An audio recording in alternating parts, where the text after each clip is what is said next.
A girl called Chloe, who's just 17 years old, was coming back from her friend's house.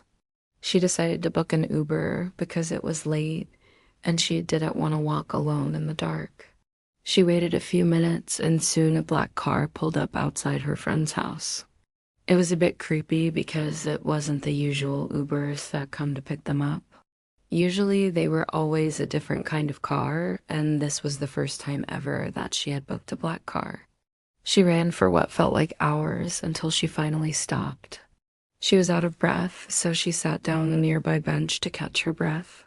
She was shaking because she was so scared. He was standing there with a creepy smile on his face. Chloe struggled to free herself from his grip, but it was no use.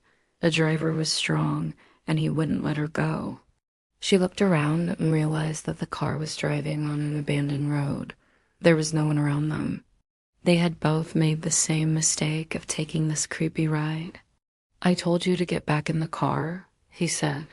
She tried to open the door, but it was locked. The driver opened the door and got out of the car. They also found the bodies of Chloe and the driver. Both had been stabbed to death. The road was closed off for several hours while the police investigated the crime scene. No one knows what happened on that road, but some say that it's haunted and that's why the driver took that creepy turn onto the road. He walked around to the other side and opened Chloe's door. He reached in and grabbed her arm, pulling her out of the car. She tried to scream, but the driver covered her mouth with his hand. "Don't scream," he whispered in a creepy voice.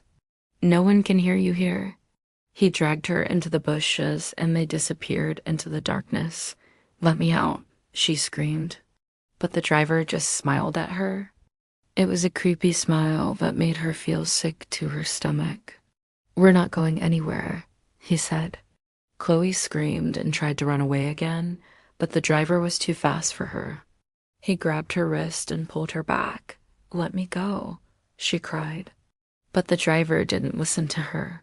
She got into the front seat, and the driver was a young man who looked like he was about 25.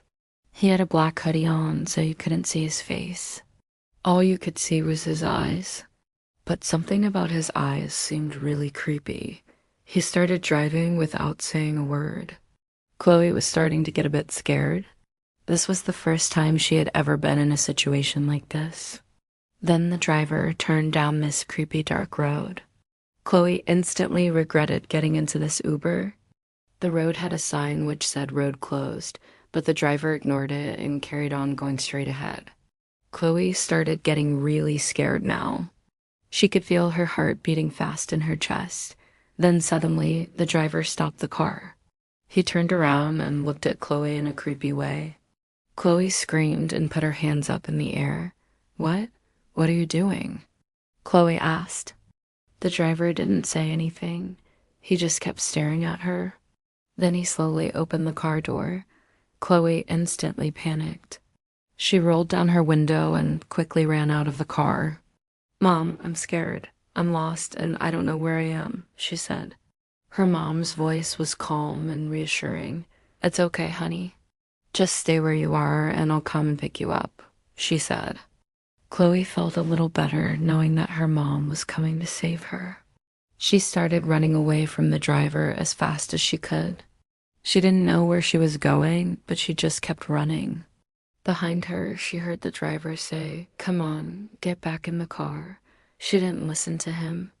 She just kept on running. Then she realized that she didn't know where she was or how to get home. She took out her phone and called her mom. But then she heard some footsteps behind her. She turned around and saw the driver from the Uber. He dragged her into the car and started driving away. The driver suddenly slammed on the brakes. The car stopped in the middle of nowhere and turned off. The engine, Chloe started to panic. Chloe started banging on the door, but it was no use. In the morning, a couple of hikers found the car abandoned on the side of the road.